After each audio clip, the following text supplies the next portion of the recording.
Andiyan na, andiyan na. Sige, kisa lang kisa. Mag-usap na lang kayo. O, pakiusap na yan. Sinong pangalan ng hippie? Oh, nandito na. Oh, nandito na.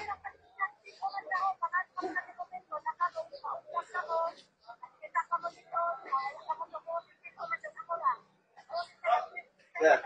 Oh. O, dyan ka doon. Walis ko lang. Oh. Ito na naman sir, kasama ko sir, kaya Isa lang, isa lang. O, isa lang mag-usap. Oh. sila. Ala, sige. Sige na, Nay. Dili ka. Sige na, Nay. Oo. Dili ka mo. Dito lang tayo, mag-usap. Kinsa man idong?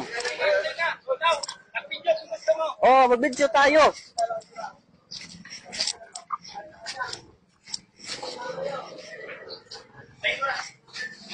Hmm. Good morning. Adili pwede, sign of justice to.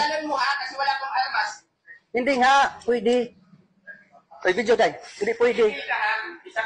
Hindi pwede. Mag-usap tayo ng mabuti. Ako, si Dato Adlaw. Pamati anay. O, sige. Nganong nagbutang ka ng mga tarpaulin doon? On what ground? Paminaw. Ni amo sa ancestralan. O, dili batas nga to, ha? Respeto ang atong kailangan. Ni atas ancestralan, gi-inform sila na mo-comply sila sa legality and then management sa Federal Tribal Government of the Philippines para sa ilang negosyo o mayngon man sa atong palupa, pwede sila mo padayon. Tulo ka inform, gihatag sa ila, wa man nila i-receive. Wa man nila respeto, gikatawan man ta. Ako yan, iyop mo. O, Para di kita wait for di man pwede. Kami ni Dato. Oh. Kami ni Dato. Iyop mo. Hmm. Para magkasnabot kami ni Dato ba? Hindi. Ato ilay na to para kuan legal. O para legal. Sinabi ko na Para sa legal. Kihahon pa ka ng data privacy Para legal, sige na. Kihahon ka. O yan. Pag comply na sila ng free trial, pwede na sila mo negosyo. Pag comply na sila ng land, okay ba, tapusin muna ako.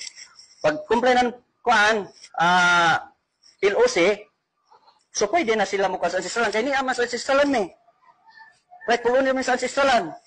Sundon tambatas, inconsistent to Republic Act 371, April Law of 1997, Divine Customary Law, since time immemorial, nandito sa management sa Federal Tribal Government of the Philippines. Yan lang. Batas ang sinusunod namin para sa kalinaw, kaangayan, panaghiusa. Dato, tag-warningan kita ha. Opo. Oh. Utang ina Dato. Di wag mo kong marahin, hindi ako, Dato, ako. wala pang Republic of the Philippines. Pamati anay ha. Kami mga dato ng decision makers sa ancestralan. Pamati ha. Ano sa kami dili nagrespeto sa balaod niya?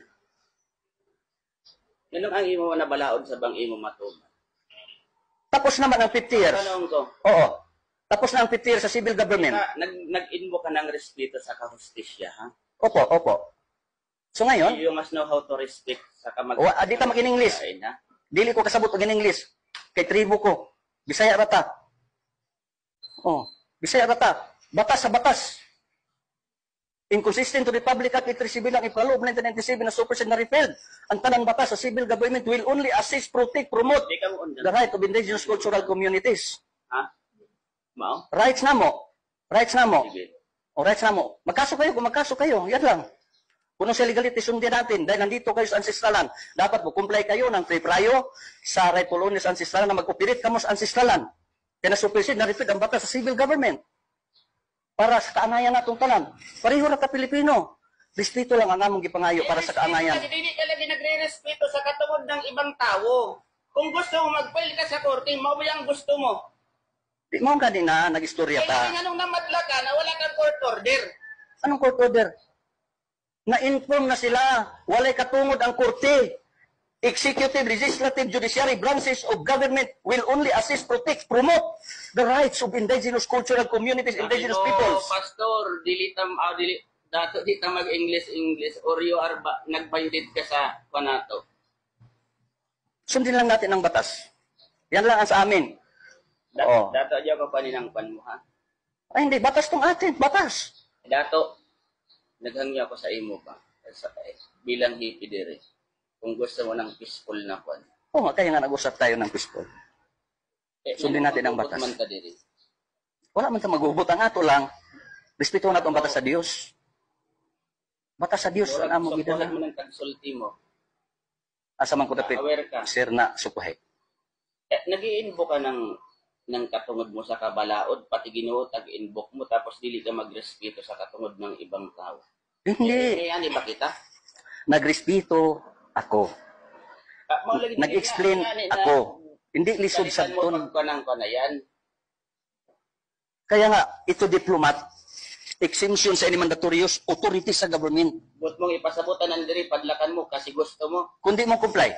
Kasi gusto mo. Kung dili mo comply, hindi ko gusto. Batas. Batas. Oh, nakalabyan, batas. Tibok kalibutan yan. Sundin natin ang batas para sa kalinaw.